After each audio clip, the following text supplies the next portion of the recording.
Aujourd'hui, nous sommes à l'Institut du Judo à Paris et j'en profite pour tourner une vidéo.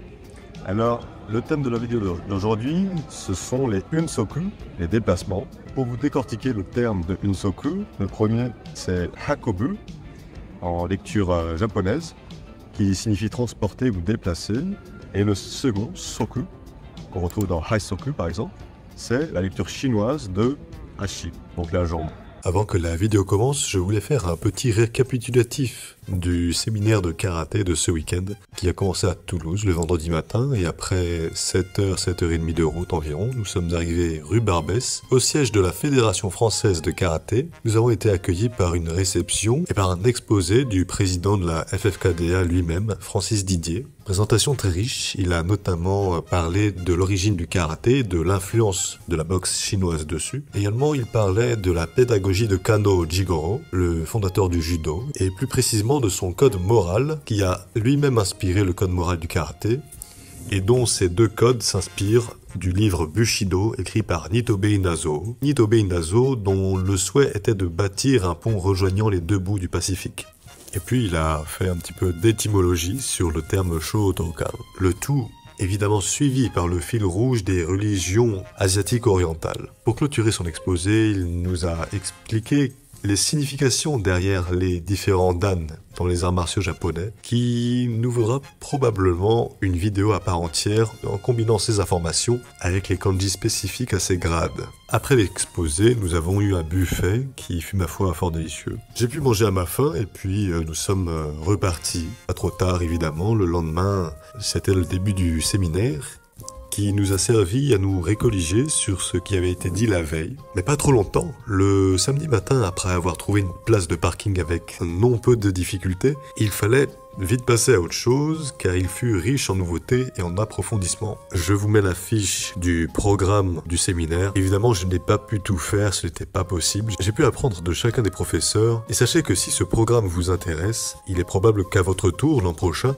vous puissiez participer à ce séminaire. Il suffira de vous renseigner. Après tout ce séminaire, je souhaitais remercier notamment Jésus et Marie-Pierre, qui sans eux, nous n'aurions pas pu participer à ce week-end. Également pour le voyage et le trajet, le karaté club de l'Atecoer et celui de la ville d'Onde, Sazanami, qui nous ont conduits jusqu'à Paris. C'est tout pour le récapitulatif, je vous laisse à la vidéo. Bon visionnage.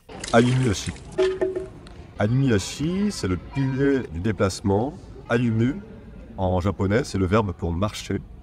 Et hashi, donc, c'est la jambe qui marche. Pour rappel, la transformation de la voyelle U en I signifie la nominalisation du verbe. Un autre terme pour exprimer la marche vers l'avant, le ayumi-hashi, est le dehashi. Le de, qui est la nominalisation du verbe deru, qui signifie sortir, et qui signifie donc le pas qui sort, donc le pas qui avance. Yori-hashi. Alors, toujours dans les déplacements, le yori-hashi est comparé au ayumi-hashi, un déplacement plus court. Yori est la nominalisation du verbe yoru. Le verbe yoru exprime la notion de aller vers l'avant, ou encore de s'approcher ou de se rapprocher. On est donc dans un déplacement moindre que le ayumi-hashi, pour s'approcher à courte distance. Concernant la technique de pas, il suffit de lever le genou, le corps s'emporte vers l'avant, et en retombant, la distance est gagnée. Tsugi-hashi. Troisième terme de nos déplacements, le tsugi-hashi, du verbe tsugu, qui signifie relayer ou faire se joindre. Donc en parlant de hashi, de la jambe, on relaye la jambe ou on fait se joindre les jambes pour ensuite les envoyer vers l'avant. Le tsugi-hashi est un moyen de se rapprocher plus importante que le ayumi-hashi et moins importante évidemment que le yori-hashi. On pourrait confondre le tsugi-hashi avec son homonyme, dont le kanji ressemble à cela, a raison, car le verbe signifie suivre ou se suivre. Cependant, la nuance est plus précise avec ce kanji-là, qui parle vraiment de faire un relais entre les jambes et de faire joindre, comme je disais plus tôt, Maori-hashi.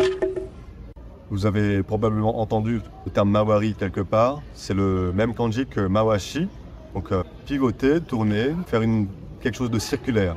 Le Maori-hashi est une technique de déplacement qui est principalement utilisée lors de l'exercice du kion multidirectionnel ou alors en combat. Celui-ci consiste à faire pivoter le corps dans une direction donnée avec l'aide de la jambe avant comme pilier ou comme axe pour tourner. Alors, pour les kanji, on voit que celui-ci est carré alors qu'on parle de tourner. Ne me demandez pas... On ne va pas faire de l'étymologie ou de l'histoire du kanji. Ushiro Mawariashi. Le Ushiro Mawariashi, comme le Mawariashi, est une technique pouvant être employée lors du kion multidirectionnel ou alors en combat.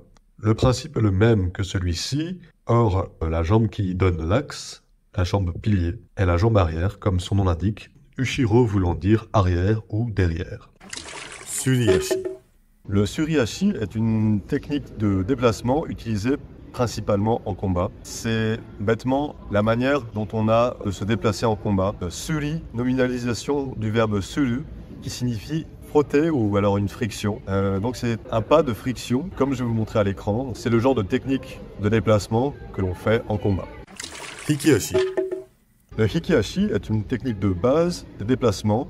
Hiki est la nominalisation du verbe hiku, qui signifie tirer. Donc on tire la jambe vers l'arrière, ce qui donne un déplacement vers l'arrière, donc le recul. Ashi o kaete. Ashi o kaete est un déplacement de translation des jambes, kaete étant le verbe signifiant changer.